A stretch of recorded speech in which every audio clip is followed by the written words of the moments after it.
This is a tulip. You know my wife is. Oh, I didn't introduce her with this. Sorry, sorry. Yeah, she keeps the three of us on a straight and narrow. This is what she does. Yep. Okay, and she was on a tulip court when I met her. So there's a tulip. Okay, go ahead. Okay, what we did here is, well, we were just married 2 years, and then we're looking for a home, and we have no funds at all. So we looked and bought this building, I guess like that. Now, this, the people that lived here came in from northern Albany, and then put another story on it, you see. So this was done in the 1700s. Look there, the man there, I think. And with a story because they were starting to have children. And now the building gets here. By this time, all the people here had died, and there was a brother who lived in Bowdenville, and he had a sister that lived across the street, and that was it. So this was vacant for 5 years. So we went in there, and I thought this was ideal because it seems to me that I could afford that. To start with, I had no money, so I don't even know what that means. But this was full of termites, and there were squirrels, there were raccoons, and Mary Lee is from the city. This this is northern Vermont. This is where I was born. See, so I just have to give her so much credit for trusting me. She says she would go where I go. You haven't changed your mind. No. So here we go. So we bought it right here, and oh, it was a mess. The foundations were all gone. I had to lift the building. It was down 8 inches here, 6 inches in the back. And see, I tore the roof out, and then we got to work. Okay, next. Okay, now we're remodeling the second floor. So this is the first entrance, and I have started a firm. So this is the entrance to the firm. My office is right behind there. These doors are made out of colored plastic, and I found them in a junkyard, and they were really nice. But they're still there. Yeah, yeah. My mother's painting next. And now you see the floor here can only handle, well, it was a residential floor, 30, 40 pounds per square foot. That's it. Well, an office thing is like 100 pounds. So what I did is we went up in the attic and reinforced the trusses up there and hung everything. You see, so right here, you just add these, and that's what the average weight is, and that's what's on the floor. Okay, next. And then later on, we added this area, uh, and that's as big as the firm came until Bart took over, and he also started TO in Albany, so that he has two firms. But now he's moved here, so I hope that he takes care of our home. It's his home. Okay, uh, next. Okay, this is the first home that, yeah, single residence. Yeah, we designed this for Bernie Siegel, who was a stockbroker, and he was a good friend of Rand. Rand Atkinson. Rand made a lot of money in architecture, so somebody had to take care of his stock. So that was Bernie.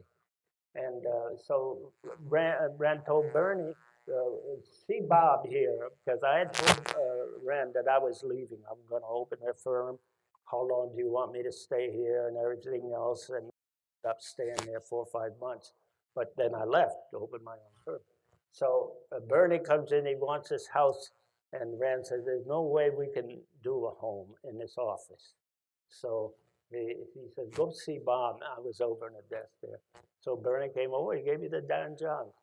I took it on an hourly basis, $5 an hour. Okay, next.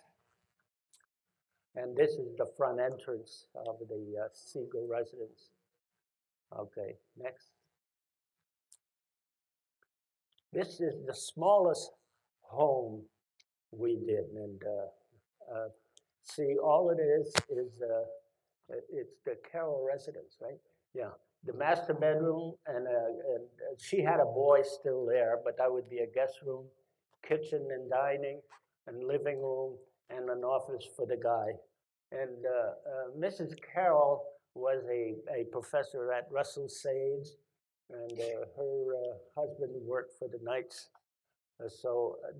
And they owned this big home over here, so they sold that and moved in here. They both have died, and too bad. Okay, next. Here's elevations of that little home. It cost $12,000, not too bad. Yeah, next. This is a tower on Central and Allen Street. This is, let's see. Well, see, these are the apartments. I was working now for the housing department in Albany, and there's 1 and 2 bedroom apartments all around. This is the first floor, and from the first floor, there's a community building here. Okay, next. Here you see what we did. We got into building this tower and prefabbing all the slabs for the entire tower. So these forms were put on the parking lot over there and cast. And then I had one of the people, I told the contractor, this Raffarelli organization who did the campus here, the SUNY campus. So Pat Raffarelli, I told him, I says, you know, I want to put stone in these just to give it a little texture. And I got the stone from the out west somewhere, it's the green crushed stone. So I said, you just put it on with your hands. He says, well, how do you do it? And I said, look, just get one guy that does it. If he drinks a lot, let him keep drinking until he's done with all the panels. So that's what happened, and that's the way this went. Okay, next. And then let's see, here's Central and Allen, and there's the tower and the community building. That's a model of it. Next. And okay, that's okay. Next. And again, the tower. Okay, next. Here is an interesting building. This is one of the first buildings that I got on where did we go for drawings, Steve? Pardon? No. Where did we? Well, wherever. Anyways, I was told once you get on that program, you got it made. And I just opened my office. Now here, the thing was that the president of the Italian club, this is the Italian club, he was my fraternity brother, and the contractor who wound up building this was also my fraternity brother. So there's no rigging here or anything. It just happened that way, but it looks pretty funny. Okay, so we were up here, and Mike Coca was his name. Mike said, we have $1,500. We'd like to remodel this building. So I said, well, okay. Then I went home, thought about it, and I told Mike, I said, I got a suggestion before you make up your mind, that they own this property here. I said, why not build a new one and knock this down? This is kind of useless. So he gave that serious thought, and then they brought their budget in to, I think, like $20,000. So with 20,000, I said, well, okay, what's the program? He said, we want a community building just for all the Italians, come in, dance, and have meetings, and a little bar and a kitchen. Okay, so next. So here is the bar, and here is the kitchen, and here's the community building. This is a model, of course. Now, how do you hold a dome over a building? This is pretty tricky because there's a big force, especially if the pitch is low. There's a tremendous force here. So we worked that out, and well, we didn't work it out, but it seemed that it would require like a 30,000-pound thrust on this ring. Wood would never hold that. So I said, okay, so we'll get cables. So we put cables around. Where did we get the cables? In Brooklyn, where the Brooklyn Bridge was. And this is the exact place where they spun the cables for the Brooklyn Bridge. There, isn't that pretty cool? Yeah. Oh, Roebling, yes. So now I just want to show you. You see the problems that you get. Now here's a cable that's coming around. There's another one there's another one here. Whoops, here, and this is a knuckle that holds these cables, and you can put tension on these cables. So a professor from Union College, I think, told us that, well, you need at least 30,000 pounds to hold this at this pitch. So we went to, I went with my structural engineer, we went to Brooklyn, and we studied some of Roebling's work, and found out about these cables. So he said, you need at least two. Well, two, if, let's see, if maybe we needed two, and two cables would just make it. Maybe I'm talking about 20,000 instead of 15. So now I said, no, I want to sleep nice, and I want to put that extra one. I don't want to work that close. So now we have three cables. And it was not too expensive. They're going around here. We got them from Brooklyn, and we got a tester with it. Now a tester hooks on to the cable like this, and as you tighten it, it tells you the tension in that cable. So we were pulling, say we were pulling 20,000 pounds on one cable. Well, it would tell you that. So now we lock that knuckle in and take the next one. Couldn't get into the next one because it was too close. And this knuckle is really big. So we went to the lower one, and we put 20,000 pounds on that. So now we have 40,000, we need 30. I said, you got to work on that a little bit more. I found a guy on a job. He was a violin player, and he had a tuning fork. I'm a violin player. I know how this works. So I told him, go get your tuning fork. And what we did is, see, we would put, say, 20,000 pounds here, 20,000 pounds here, and the center one we use a tuning fork. And it's very accurate, because we'd say, no, it's got 15,000, and we check here, it had dropped down to 15. You see, so we got the reading, you know. And now I'm not sure that Bill would agree with this method of building, but that's the way the Italian Club was built. And so now we have to build this. And let's see, next. You see, here's the roof, here's the bar. And there's a scaffold here that's holding that compression, You see, this roof wants to collapse, and that steel collar holds it in compression, and the cables are in here. So the way they built it is they put their scaffold in the center. Remember, the contractor is my fraternity brother.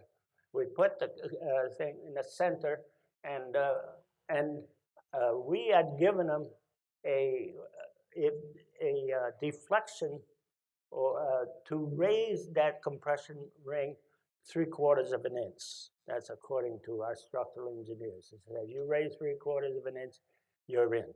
Okay, so the contractors, none of those guys believed it. We're standing out there, and they're cranking this up, and darn it, it goes up 3/4 of an inch. So now, are you guys satisfied? No. You go inside. We're going to take the scaffold out. So I did.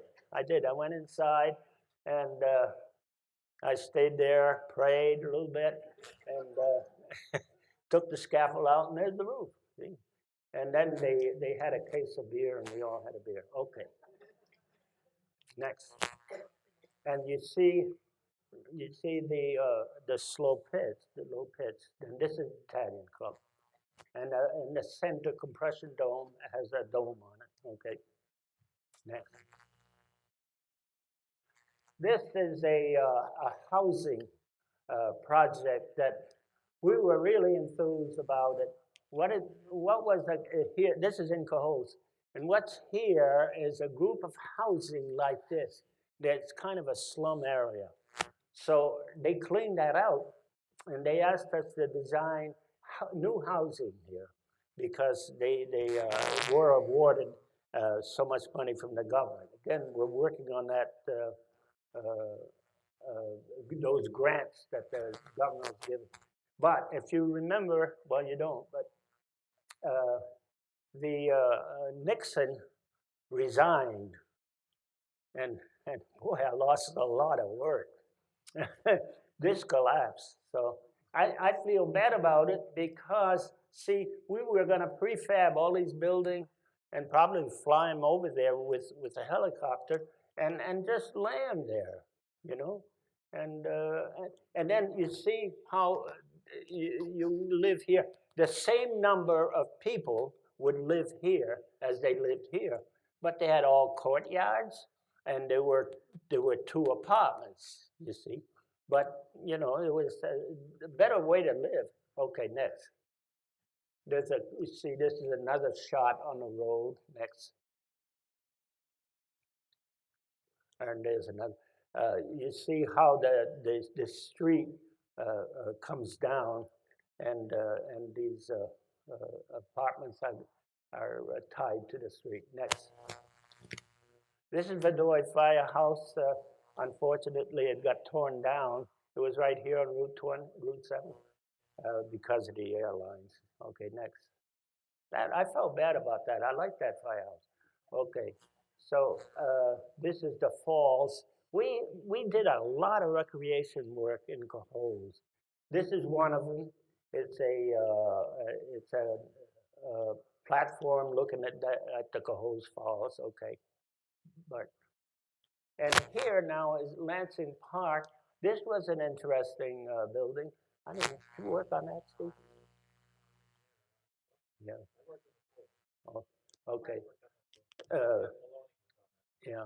Okay. Now, see these buildings here. What this is, it's locker rooms and showers and things for the people swimming. You know, all of it. So I got the idea and told Paul Van Busker to see if we could get labor to do this, because it's kind of standard, you know, type of stuff, kind of square and things like that. And what we could do is the masonry is fairly simple, and the roofs could be made out of panels, and we could prefab them. So that means that we don't need real heavy-duty contractors here. And how about the prisoners? Okay, so they did. They got the prisoners, and we built this. And Ev Maloney, the guy, he, uh, he educated the prisoners on how to build, things like that. I was really, really pleased with the way this was done, except doggone, when we got all done, the superintendent, who was from jail, got in trouble with a woman, and oh man, this is my dream. It just shattered my dreams. But we tried.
Can we go on, Steve? Oh, okay. Next. This is the Erie Canal, in it must be in the 1700s. Here's a lock, and pardon? No. But it's amazing. This went right through Cohoes. Next, please. These are the different parts that we proposed. Most of them did get built, but next. Oh, here's a thing that we designed for the kids. We put a pipe in the center here and pumped water, and it splashed all over. This was the kids' air conditioner, we call it, during the summer, and there's a catch basin in the bottom there. And this is Sunset, I think. Next. Here's a bench that we designed. Cohoes was having a problem. Too bad this is not a good photograph, but the backs of these benches that they had was out of concrete. You've probably seen them, and the kids kept knocking them down, and they would break. And then they had to haul them out. It's not easy. So we designed one that might work a little better. We put a trapezoid down here, a good hunk of concrete, probably 200 pounds. And then we designed a back that was a little stronger here. So now, if you tried to knock this over, you could, but it would bounce back and probably hit you in the shins, So this worked pretty good. They didn't break any of these. Okay, next. And then we did the Erie Canal. There's the bike path. And these are the stones from the Erie Canal, those that were broken, we found as we were cleaning. And we kind of made a sculpture out of it. Next. And see, here is we built a fountain. And this got an award. Next. Here's a track, probably the biggest track in the world. It's in Meriden Raceway. Now, this hasn't been built yet because we're still waiting for approval by the by the pari-mutuels, and there's a lot of politics in this, a lot. But see, here's the track. It's huge. This is the half mile, and this is the full mile. So Saratoga harness track would be here, and the flat track is over here. Okay, next. Now they saw Saratoga, and they wanted to open the grandstand and the clubhouse. So you see, we put Here we showed these openings. We had to go this way because that's about 36, probably 30 feet high. So that's a lot of weight. So and then we put a track down here. So now you could draw this and bring it back here and open both of these. Next. And that's the back elevation. Yeah, next. Oh, here's Pasino Paints. Uh, we did some work for Pasino. See, P for Pasino. Okay. Okay, and this is good. This is another housing that we lost because of death. The owner died. This was in Niskayuna, and but I really like this. There was these apartments and this center next. And you see, this is a model of it. It was already put into working drawings when Mr. DeSantis, I don't know if anybody knows him, he was the owner. Next. This is St. Helens Church. Again, Father Hayes was here. And Lord and behold, he hired us again. Now, he wanted a side entrance to the church, so we designed that with a ramp for the handicap. Next. And here, he wanted the altar moved to the center, so we moved the altar to the center and designed all the furniture for this. Next. See, here's here's the altar, the pulpit, and the chair for the boss. And this is again, this is my fraternity brother. He comes over to see me, and he works for GE. He's like 45 years old. He's single, and he's obviously made some money. So he says, Bob, he says, I want to, and that was his church. So he says, I want you to do something for the church, and I'll pay for it. That's dangerous, you know. But so he says it has to pick up some of the characteristics. So the pointed arch is kind of, you see it here and there. So that's what I designed this. And he said, give me $20,000. Yeah, I think that's what it was. And so guess what this cost? $20,000. There you go. That's true. Next. This is St. Joseph's Villa in the Catskills. And I know Steve did a lot of work here, probably most of it. And here is a corridor, and the corridor is designed to pinch, so it's not just a straight tunnel. It starts real wide at the stairs, and it comes down to the minimum by code. So it's a good experience. Next. Here's the chapel. That's this is a domiciliary facility. I don't know if I said that. A domiciliary facility would be a grade lower than here.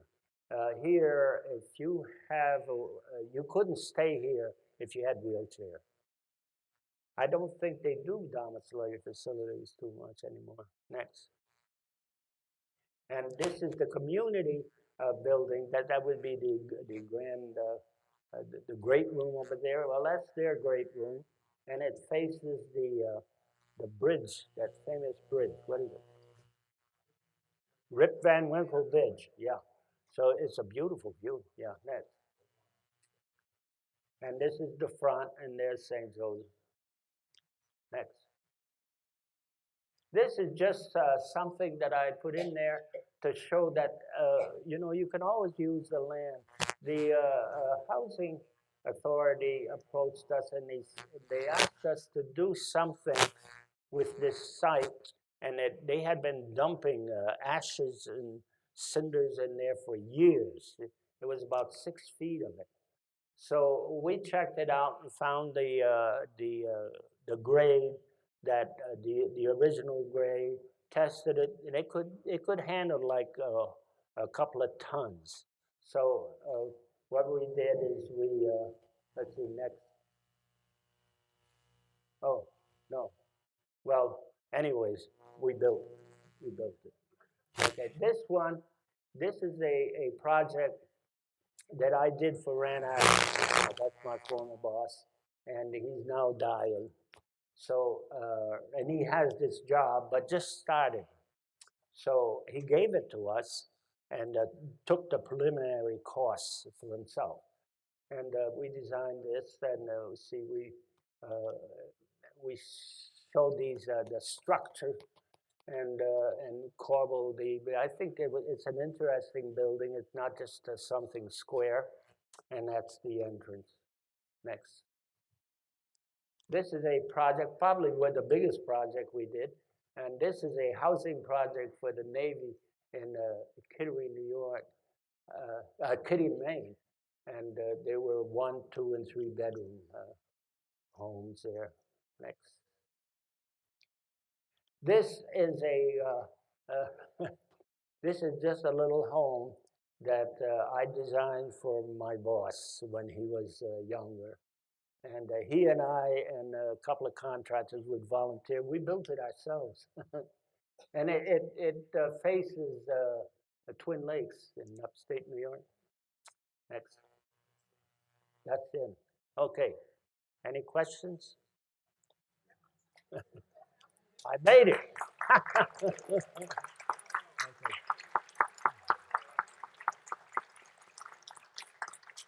Thank you very much.